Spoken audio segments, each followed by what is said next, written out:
बिस्मिल्लाहिर्रहमानिर्रहीम। अस्सलाम वालेकुम my dear students.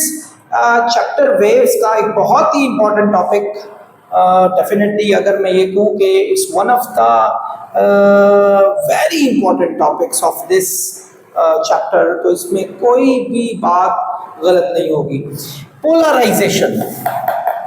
Dear students, polarisation क्या होता है, ये आज हमारा टॉपिक है और अब मैं चाहूँगा कि मैं इस टॉपिक के हवाले से आपको इसके तमाम इसरार और रमूज से आगाह करूँ और मेरी दिली ख्वाहिश होगी कि आप इसको अच्छे तरीके से समझें। Dear students, the process of transforming unpolarised light into polarised light is known as polarisation. यानी अनपोलराइज्ड लाइट को पोलराइज्ड लाइट में चेंज हो जाने के प्रोसेस को पोलराइजेशन कहते होते हैं। अब क्वेश्चन मार्क ये कि व्हाट इज अनपोलराइज्ड लाइट और व्हाट इज पोलराइज्ड लाइट, ये क्या है? सबसे मेन क्वेश्चन आपके माइंड में भी चल रहा होगा और इस वक्त मेरे माइंड में भी चल रहा है कि व्हाट आर दीज थिंग्स। ये तो हमें पता चल गया, इसको इसमें तब्दील करना है, पोलराइजेशन रहेगा, बट ये क्या चीजें हैं हमारे पास? डियर स्टूडेंट्स, आपने पोल का लफ्ज सुना हुआ है। पोल जैसे नॉर्थ पोल हो गया, साउथ पोल हो गया। एक टिपिकल डायरेक्शन होती है किसी भी मैग्नेट की, एक साइड पे नॉर्थ पोल है, एक साइड पे साउथ पोल है। इसी तरह अगर हम लाइट को अंडरस्टैंड करने की कोशिश करें डियर स्टूडेंट्स, तो लाइट हमारे पास जो है ना, लाइट ये एक इलेक्ट्रोमैग्नेटिक वेव है। इलेक्ट्रोमैग्नेटिक वेव, मैग्नेटिक वेव है। ये क्या होता है इलेक्ट्रोमैग्नेटिक वेव? एक्चुअली ये एक ऐसी वेव होती है कि जिसकी नेचर होती है इलेक्ट्रिक भी और मैग्नेटिक भी। इसके बारे में एक बड़े मशहूर साइंटिस्ट हुआ करते थे, उनका नाम था मैक्सवेल। उनको इस बात में नोबेल प्राइज भी मिला हुआ था। उन्हें इलेक्ट्रोमैग्नेटिक वेव का जो ना फिनोमिना पेश किया था सबसे पहले, कि ये रोशनी और बहुत सारी ऐसी वेव्स हैं जो कि इलेक्ट्रोमैग्नेटिक नेचर रखती हैं और इनकी जो स्पीड होती है वैक्यूम में, ये 3 × 10⁸ मीटर पर सेकंड दुनिया में सबसे ज़्यादा स्पीड होती है। ये तकरीबन मेरे ख्याल में 30 करोड़ मीटर पर सेकंड बनती है, ये सबसे ज़्यादा स्पीड होती है इसकी। तो लाइट एक इलेक्ट्रोमैग्नेटिक वेव्स है, लेकिन इलेक्ट्रोमैग्नेटिक वेव्स कैसे है? एक्चुअली जब भी एक लाइट एक्चुअली किसी भी चार्ज के ऑसिलेट होने से निकलती है, तो वो चार्ज जब ऑसिलेट होता है तो उसमें दो किस्म की फील्ड पैदा होती है। एक इलेक्ट्रिक फील्ड पैदा होती है और एक मैग्नेटिक फील्ड पैदा होती है। इलेक्ट्रिक फील्ड को E से और मैग्नेटिक फील्ड को B से जाहिर किया जाता है और ये दोनों एक दूसरे के परपेंडिकुलर होती है। आपने अपनी मैट्रिक 10th क्लास में दो बातें पढ़ी थी अगर याद हो, तो इनफैक्ट इलेक्ट्रोमैग्नेटिक इंडक्शन का एक फिनोमेना पढ़ा था, कि जिसमें यह था कि अगर हम किसी भी मैग्नेटिक फील्ड को चेंज करते हैं तो उसमें इलेक्ट्रिक फील्ड प्रोड्यूस होती है, वो भी चेंज होती है। और हमने एक और भी पढ़ा था कि इलेक्ट्रिक फील्ड मैग्नेटिक फील्ड को पैदा करती है। यानी इलेक्ट्रिक फील्ड एक्चुअली किसको पैदा करती है? मैग्नेटिक फील्ड को पैदा करती है और magnetic field actually electric field को पैदा करती है, दोनों एक दूसरे को पैदा करती है। सो एक्चुअली ये जो फील्ड पैदा होती है हमारे पास, ये इलेक्ट्रिक की चेंज से इलेक्ट्रिक चेंज होकर मैग्नेटिक अपने साथ 90 डिग्री पे प्रोड्यूस करती है। जैसे जैसे इलेक्ट्रिक बढ़नी शुरू हो जाती है, मैग्नेटिक भी बढ़नी शुरू हो जाती है। इलेक्ट्रिक कम होनी शुरू हुई, मैग्नेटिक भी कम, इलेक्ट्रिक कम, मैग्नेटिक कम, इलेक्ट्रिक ज्यादा, मैग्नेटिक भी ज्यादा होनी शुरू होती है। इसी तरह आप देखें, ये मैग्नेटिक जो है, ये इलेक्ट्रिक है हमारे पास, मैग्नेटिक इलेक्ट्रिक। तो आपकी जब भी एक चार्ज ऑसिलेट करता है वो एक मैग्नेटिक फील्ड प्रोड्यूस, एक इलेक्ट्रोमैग्नेटिक फील्ड प्रोड्यूस करता है। तो एक्चुअली इनको कॉम्बिनेशन के तौर पर हम इलेक्ट्रोमैग्नेटिक वेव भी कहते हैं। तो ये एक्चुअली लाइट जो है ये हमारी इलेक्ट्रोमैग्नेटिक वेव है। जब भी कोई रे ऑफ लाइट आपके पास आती है उसमें कभी भी एक इलेक्ट्रोमैग्नेटिक वेव नहीं होती, उसमें मल्टीपल होती है, बिकॉज दैट रे is produced by several charges और हर चार्ज जो है वो इलेक्ट्रोमैग्नेटिक वेव्स को प्रोड्यूस करता रहता है। तो यूं आपके पास जब एक रोशनी आती है उसमें बेइंतहा किस्म की आपकी जो वेव्स होती है, इन चीजों को अनपोलराइज्ड लाइट कहा जाता है। यानी लाइट का वो हिस्सा जो कि मल्टीपल इलेक्ट्रिक मैग्नेटिक फील्ड के साथ एक जगह से दूसरी जगह तक पहुंचे, इलेक्ट्रोमैग्नेटिक फील्ड जिसमें बहुत ज्यादा मल्टीपल्स होते हैं, so they are called unpolarised light. अगर आप वो लाइट जो अनपोलराइज हो, जिसमें मल्टीपल आपकी इलेक्ट्रोमैग्नेटिक वेव्स हमारे पास मौजूद हो, आप उसको किसी मेथड से ऐसा करें कि उसको सिर्फ एक ही प्लेन में भेजें, यानी आप एक ही किस्म की इलेक्ट्रोमैग्नेटिक वेव को भेजकर आप एक जगह से दूसरी जगह तक पहुंचा दें, तो इस प्रोसीजर को कहते होते हैं पोलराइज्ड लाइट। यानी इस प्रोसीजर को नहीं, वो जो लाइट आपके पास आती है उसको पोलराइज्ड लाइट कहते हैं।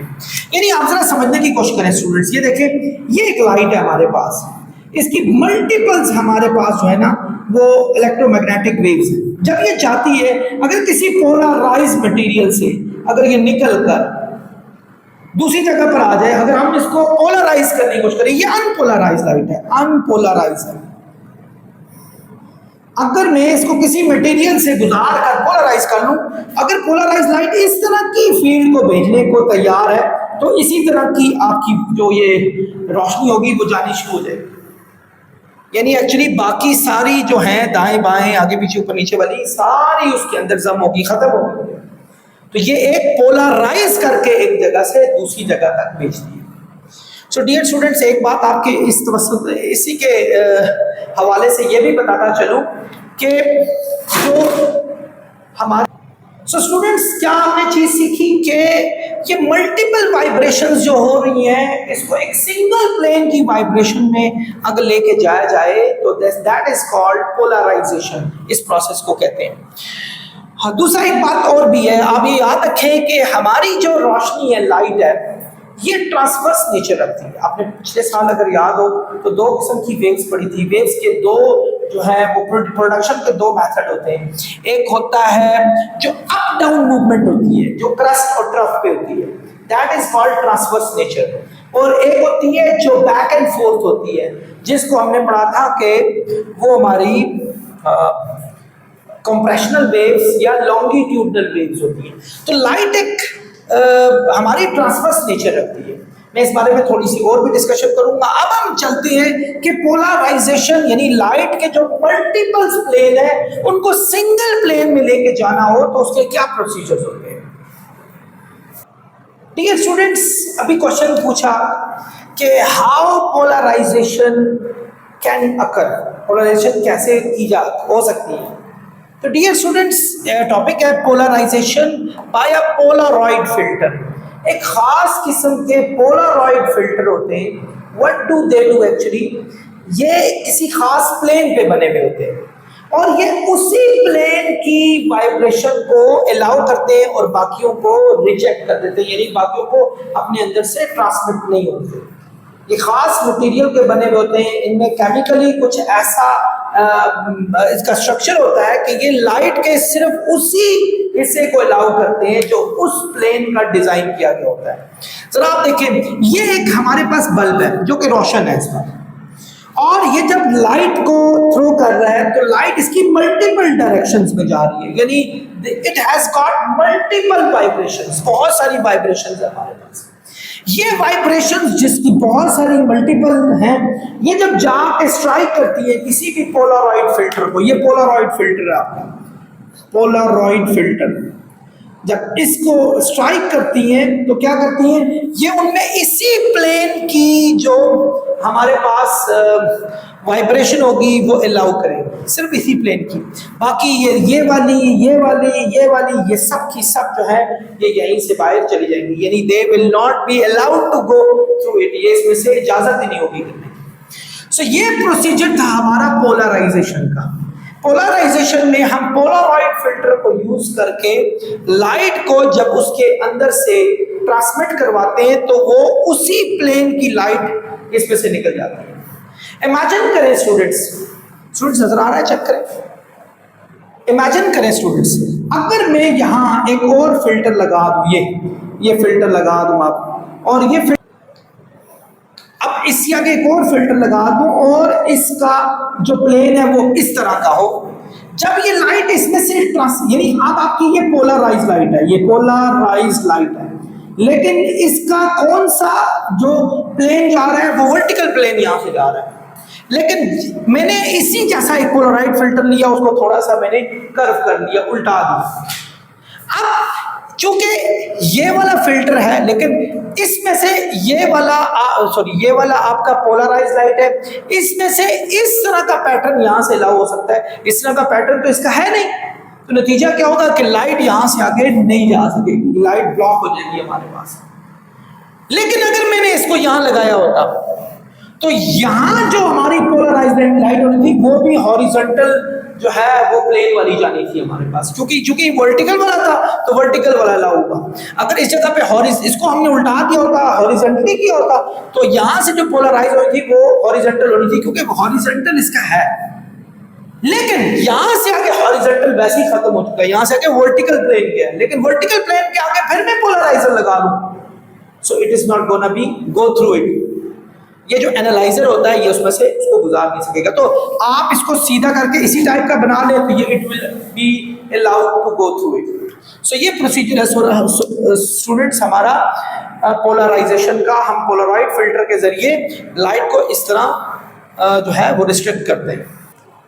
डियर स्टूडेंट्स, मेलिस's लॉ, ये कौन सा लॉ है? ये लॉ से पहले मैं आपको एक चीज, एक फिनोमिना समझाता हूं, फिर हम इस लॉ की तरफ जाते हैं। देखिए स्टूडेंट्स, अभी थोड़ी देर पहले हमारी डिस्कशन हो रही थी कि लाइट जो कि हमारी पास मल्टीपल किस्म की वाइब्रेशंस रखती है, मल्टीपल प्लेन्स में वाइब्रेशन रखती है, जब हम उसको किसी भी पोलराइड मटेरियल फिल्टर में या पोलराइड मटेरियल कोई भी हो उसमें जाके जब हम उसको स्ट्राइक करते हैं तो उसमें इसी प्लेन की लाइट जो है हमारे पास बाहर जा सकती है और किसी की नहीं जा सकती। डियर स्टूडेंट्स, अब ये एक ये अनपोलराइज्ड लाइट अनपोलराइज्ड थी हमारे पास, जबकि ये हमारे पास एक पोलराइज्ड लाइट है। पोलराइज्ड लाइट की जो इंटेंसिटी होती है, इंटेंसिटी इसको आई नॉट भी कहते हैं, आई नॉट। ये डियर स्टूडेंट्स, जब ये लाइट किसी और पोलराइड में जाकर से गुजारी जाए और लेट्स से इसी तरह का पोलराइज मटेरियल हमारा हो, इसी तरह का जिसका प्लेन हमारे पास वर्टिकल प्लेन हो, यानी इसी तरह का, और ये इससे जाके हिट हो जाए तो ये इसी तरह का पोलराइज लाइट बैठ जाएगी। तो इधर जो इंटेंसिटी होगी वही इंटेंसिटी इसकी यहां भी होगी, यानी इंटेंसिटी में किसी किस्म की चेंजेस नहीं आई। लेकिन अगर हमने थोड़ा सा भी लेट्स से इसको थोड़ा सा भी ट्विस्ट कर दें, रोटेट कर दें, लेट्स से हम यूं इस प्लेन में इसको भेज दें, यानी यूं वाला प्लेन हम भेज दें, अब जो इंटेंसिटी ऑफ लाइट इस साइड से फील होगी उसमें और इसमें बिल्कुल, देखिए अगर मैं इसको यहां ड्रॉ कर लेता हूं वैसे ही, देखिए ये यूं है ना, यूं ड्रॉ कर लेता हूं इसको ये किसी भी प्लेन के साथ, तो ये एक एंगल क्रिएट होता है, दैट इज कॉल्ड थीटा। और जो इसकी इंटेंसिटी इस साइड पे होगी हमारे पास, उसको हम कहेंगे आई, उसको हम आई कहेंगे इंटेंसिटी। ये जो इंटेंसिटी होती है लॉ के मुताबिक, ये इंटेंसिटी डायरेक्टली प्रोपोर्शनल होती है कॉस स्क्वायर थीटा के। ये मालिस ने ये बात डिस्कस की थी, यानी कॉस थीटा का स्क्वायर जितना बढ़ता जाएगा, ऑब्वियसली याद रखिएगा जीरो पे मैक्सिमम होता है, ठीक है, जीरो पे ये मैक्सिमम होता है। आपने देखा जब हमने फिल्टर को यूं रखा, इसी शेप में रखा, तो उस वक्त हमने उसी शेप में रखा, यानी यही वाला। तो मैंने कहा था कि जो आई नॉट यहां प्रोड्यूस हुआ, यहां भी उसने आई नॉट ही प्रोड्यूस होना है। मैंने क्यों कहा? क्योंकि उस वक्त कॉस थीटा जीरो बन रहा था, क्योंकि ये भी ऐसे ही है, वो भी ऐसे ही है। तो अगर ये भी ऐसे ही हो तो हम उसके ऊपर ड्रॉ कर ले तो कोई एंगल नहीं बनता, एंगल जीरो हो जाता है हमारे पास। तो कॉस जीरो हमारे पास 1 है, 1 का स्क्वायर 1 होता है, तो हमारे पास जो इंटेंसिटी है वही आ जाती है। मैं थोड़ा सा लॉ को आगे समझाऊंगा, फिर मैं आपको आगे थोड़ा सा करूंगा, फिर मैं आपको समझाऊंगा। तो स्टूडेंट्स, हमने क्या समझा, जितना आप इसको रोटेट करेंगे, लेट्स से इसको रोटेट करके हम हॉरिजॉन्टल लेके चले जाते हैं, ये ले जी हॉरिजॉन्टल, ये अब मैं इस वाले प्लेन को अगर इसके ऊपर ड्रॉ करता हूं यूं करके, ये वाला जो प्लेन है पोलराइज्ड लाइट का, तो ये 90 का एंगल बनाता है इसके साथ। तो cos 90 जो होता है वो हमारे पास 0 डिग्री होता है, तो 0 का स्क्वायर हमारे पास क्या हो जाएगा स्टूडेंट्स, 0 हो जाएगा हमारे पास। इसका मतलब है you are not getting any intensity at this point, आपको किसी किस्म की इंटेंसिटी नहीं आएगी इस जगह पर। तो हमने क्या बात सीखी कि जो हमारे पास पोलराइज लाइट यहां से जाएगी that will go through the analyser, दूसरे से भी पोलराइड फिल्टर से जाए, और इसका और उसका जो हमारे पास पैटर्न है प्लेन का, उन दोनों को अगर हम ड्रॉ एक दूसरे के ऊपर कर लें, जो एंगल बनता है दैट इज कॉल्ड थीटा। सो वो थीटा जो है वो यहां लगाएं, तो इंटेंसिटी जो है ये वाली इसकी इंटेंसिटी, ये वाली इसकी इंटेंसिटी ये डायरेक्टली प्रोपोर्शनल होती है cos square theta, and it is the greatest at 0 degree and it is the 0 at 90 degree. तो प्रोपोर्शनैलिटी का साइन हटाए, इक्वल का साइन लगता है और कांस्टेंट वैल्यू लगती है। यहां कांस्टेंट है आई नॉट, दिस वन, ठीक है, cos स्क्वायर थीटा ये हमारे पास आ गया। तो अब आप देखें खुद, अगर फर्ज करें ये प्लेन भी ऐसा ही हुआ, ये प्लेन भी हमारे पास ऐसा ही हुआ, ये वाला, तो इसको जब मैं इसके ऊपर ड्रॉ करूंगा, ओवरलैप करूंगा, 0 डिग्री बनेगा। तो यहां भी वही आपको मैसर होना है, इसी तरह सेम इंटेंसिटी। यहां देखिए I is equal to I not cos square 0 degree, so that is gonna give you I not, because इसका आंसर 1 आ रहा है। But if I put the horizontal axis, so फिर क्या होगा, जब इसको इसके ऊपर ड्रॉ करेंगे वैसे ही तो 90 डिग्री बन रहा है, सो cos 90 का स्क्वायर 0 हो जाएगा, 0 कैसे मल्टीप्लाई करें 0, तो इस इंटेंसिटी की वैल्यू 0 आ जाएगी, यानी I इज इक्वल टू हो जाएगा I not cos square 90 degree is equal to 0, तो इंटेंसिटी हमारे पास होगी एब्सोल्यूट 0। आई होप स्टूडेंट्स आप मेरी बातों को अच्छी तरीके से समझ गए होंगे। स्टूडेंट्स इस पॉइंट वाली आई होती है, इस पॉइंट वाली आई नॉट, ये कांस्टेंट वैल्यू होती है, because it is dependent on this. हमने इसकी बात की है, इसका जब स्ट्राइक इसके ऊपर होता है। तो आई होप आप मालस लॉ को अच्छे तरीके से, क्योंकि अभी स्टूडेंट्स पीछे से पूछे थे, उनको थोड़ा सा कंफ्यूजन था, आई होप आप लोगों को अच्छे तरीके से समझ आ गया। स्टूडेंट्स पोलराइजेशन का एक प्रोसेस जो है रिफ्लेक्शन के जरिए भी होता है। रिफ्लेक्शन देखिए, आपने अक्सर औकात देखा होगा कि जब भी लाइट कभी रोड पे पड़ती है, आमतौर पे आप सफर कर रहे हो गर्मियों में या पानी में पड़ रही है, तो आपको ग्लेयर सी फील होती है, ग्लेयर सी, चमक सी, ऐसे लगता है जैसे आप you what do you want to do, you want to just block it, आप चाहते हैं उसे ब्लॉक करें ताकि आपको चीजें जो है वो क्लियरली व्यू हो। स्टूडेंट्स याद रखें, एक होता है मेटालिक ऑब्जेक्ट्स होते हैं, ठीक है, जब भी लाइट मेटालिक ऑब्जेक्ट्स पे पड़ती है लाइट, तो यहां से रिफ्लेक्ट, ये मेटालिक सरफेस पे जब भी लाइट पड़ती है, मेटालिक ऑब्जेक्ट्स के सरफेस पे जब भी पड़ती है, तो मेटालिक सरफेस में आपके पास कई वाइब्रेशंस होती है, लाइट पड़ के मल्टीपल वाइब्रेशंस में जाती है जो कि अनपोलराइज्ड होती है। आमतौर पे मेटालिक सरफेस पे जो हमारे पास लाइट होती है वो अनपोलराइज्ड होती है। जो नॉन मेटालिक्स होते हैं, नॉन मेटालिक्स सरफेसेस होते हैं, जैसे आपका वाटर हो गया, रोड हो गई, रोड, उनमें जैसे ही लाइट पड़ती है, रोशनी पड़ती है, तो रोशनी, चूंकि वो ऐसे मटेरियल से बने हुए होते हैं रोड के पार्टिकल्स, कि वो एक खास किस्म की वाइब्रेशन जो है रिफ्लेक्ट करके आपको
जो ऑब्जेक्ट्स हैं उनको, अपने जो मसाइल हैं उनको भी हल कर सकते हैं। यानी फिश पकड़ना उनका काम था, वो फिश को भी पकड़ सकते हैं। सो ये तमाम है। तो पोलराइजेशन इन दोनों इनसे नहीं होती। आमतौर पे पोलराइजेशन का जो प्रोसेस है वो नॉन मेटालिक सरफेसेस होता है, ये सारा रिफ्लेक्शन होती है। सो आई होप स्टूडेंट्स आप इन बातों को भी समझ गए। Dear students, uses of polaroids. Polaroids जो कि पोलराइजेशन में बहुत सारी हेल्प कर रहे थे, उनके क्या यूजेस हैं? इनमें एक मेजर चीज थी पोलराइड्स इन स्काई फोटोग्राफी। आपने कभी स्टूडेंट्स देखा, कभी आप ऊपर आसमान की तरफ देखिए, आपको तो सूरज इतना चमकता हुआ दिखाई देता है कि आप उसको देख ही नहीं सकते। लेकिन आप गूगल करें, आपको बहुत सारी पिक्चर्स इतनी क्लियर क्लियर नजर आ रही होती हैं कि ऐसा लगता ही नहीं है कि सूरज में इतनी ज्यादा रोशनी मौजूद थी, आसमान पे इतनी ज्यादा रोशनी मौजूद थी। एक्चुअली होता क्या है, ये कैमरा होता है, वो पोलराइड ग्लासेस उसके आगे लगाए गए होते हैं। होता क्या है कि लेंस से आगे जब पोलराइड ग्लासेस लगाते हैं तो लाइट जब आती है उस पोलराइड फिल्टर के ऊपर पड़ती है, तो वो पोलराइज होके अंदर जाती है और अंदर जाकर वो इजीली हर चीज की ग्लेयर को दूर कर देती है और वो इजीली आप देख भी सकते हैं और उसके हिसाब से फोटोग्राफी भी कर सकते हैं। आप देखें हमारी यूनिवर्स के कितने कितने इसरार रमूज को हमारे साइंटिस्ट लोगों ने अच्छे तरीके से ना सिर्फ देखा बल्कि हम तक पहुंचाया। So this is just because of the polaroids in sky photography. तो इस फोटोग्राफी को स्काई फोटोग्राफी भी कहा जाता है। सो ये मखसूस कैमरों से होती है जिनमें पोलराइड फिल्टर्स लगाए गए होते हैं। आई होप आप लोगों को ये बात समझ आती है। डियर स्टूडेंट्स, पोलराइड का जो इस्तेमाल है वो स्ट्रेस एनालिसिस में भी होता है। क्या स्ट्रेस एनालिसिस क्या चीज़ है? डियर स्टूडेंट्स, जितने भी हमारे प्लास्टिक के मटेरियल्स होते हैं, प्लास्टिक के मटेरियल्स, आप लोगों ने अगर एक चैप्टर पढ़ा हो स्ट्रेस स्ट्रेन वाला, उसमें मैंने आपको बताया था इनका ताल्लुक होता है पॉलीमर्स से होता है। ये पॉलीमर्स हमारे मैंने आपको डिफरेंट किस्म के वो सॉलिड की जो वो थी फॉर्म्स थी वो बताई थी, जिनमें अमॉर्फस सॉलिड्स था, इसी तरह क्रिस्टलाइन सॉलिड्स, पॉलीमर्स। ये पॉलीमर्स होते हैं, नियरली फॉर्मिक टाइप के होते हैं। एक्चुअली जब भी किसी प्लास्टिक को डिजाइन किया जाता है ना, तो उनको उनके मॉलिक्यूल्स को मोल्ड करके किसी एक खास फॉर्म में जाकर लॉक किया जाता है। तो उनमें कुछ जगहों पे अच्छी खासी स्ट्रेस उनकी क्रिएट हुई होती है किसी भी जगह पर। ये बड़े बड़े मॉलिक्यूल्स होते हैं पॉलीमर्स के, ये उनके बारे में बता रहा हूँ। आप जब कभी इस प्लास्टिक में से रोशनी को गुजारें, लाइट को गुजारें, तो लाइट जो है वो जब उसमें से पास करेगी, डिफाइन सा प्लास्टिक होना चाहिए, तो वो मल्टीपल पोलराइजेशन पैटर्न से निकलती भी जाएगी। लेकिन अगर उसी को हम किसी ऐसे पोलराइजर में से गुजारें, लेट्स से ये हमारा पोलराइजर है, एक और पोलराइजर हमारा है, उसके बीच में अगर हम प्लास्टिक को रख लेंगे, ये प्लास्टिक के मटेरियल को रख लेंगे और लाइट को हम इसमें से थ्रो करें, तो लाइट जब इसमें से जब पास होगी, जब इसमें से लाइट पास करेगी, तो आपको डिफरेंट पैटर्न्स ऑफ लाइट जो है वो नजर आनी शुरू हो जाएगी, डिफरेंट पैटर्न से। आप इस पोलराइजर को रोटेट करके इसकी लाइट्स को बैक करने की, ब्लॉक करने की कोशिश भी कर सकते हैं। और आप देखेंगे कि जैसे जैसे आप इसको रोटेट कर रहे हैं, लाइट जब उस प्लास्टिक के मटेरियल में से गुजर रही है, तो वो डिफरेंट किस्म के पैटर्न आपको वहां दिखा रही है। अब डियर स्टूडेंट्स, आमतौर पे स्ट्रक्चरल स्ट्रेस यानी जो हमारा होता है, उस जगह पर आपको मल्टीपल किस्म के जो है वो कलर्स नजर आने शुरू हो जाते हैं। जिस जगह पे स्ट्रक्चरल फेलियर होना शुरू हो जाता है, यानी कि यहाँ आपका स्ट्रेस बहुत ज़्यादा डाला हुआ है और ये कभी उम्मीद है कि अगर इस मटेरियल को कोई इशू होता है तो that is gonna be from that particular position, ये उसी जगह से होगा। सो उसको हम कहते होते हैं एक्चुअली स्ट्रक्चरल स्ट्रेस। तो हम आराम से स्ट्रेस का एनालिसिस लाइट के जरिए, पोलराइजर के जरिए लाइट को थ्रो करके हम इजीली फाइंड आउट कर सकते हैं और उसके अंदर के सारे स्ट्रेस पैटर्न को अंडरस्टैंड कर सकते हैं कि जब पॉलीमर मटेरियल्स को हमने मोल्ड करके प्लास्टिक बनाया था, तो किन जगहों पे स्ट्रेस जो है वो ग्रेटर अमाउंट में लगा था। सो डियर स्टूडेंट्स, ये हमारे पास पोलराइड हो गया। फिर पोलराइड सन ग्लासेस भी है हमारे पास। वो ऐसे सन ग्लासेस होते हैं जो आप पहनकर इजीली घूम सकते हैं। उससे क्या फायदा होता है कि जब रोशनी उन ग्लासेस के ऊपर पड़ती है तो वो आपकी आंख तक पहुंचते पहुंचते उसके बहुत सारे जो मल्टीपल वाइब्रेशंस होती हैं वो वहां से निकल जाती हैं, और आपको एक ही प्लेन की वाइब्रेशन आंख पर पड़ती है तो आपकी आंख बहुत सारे ग्लेयर से बच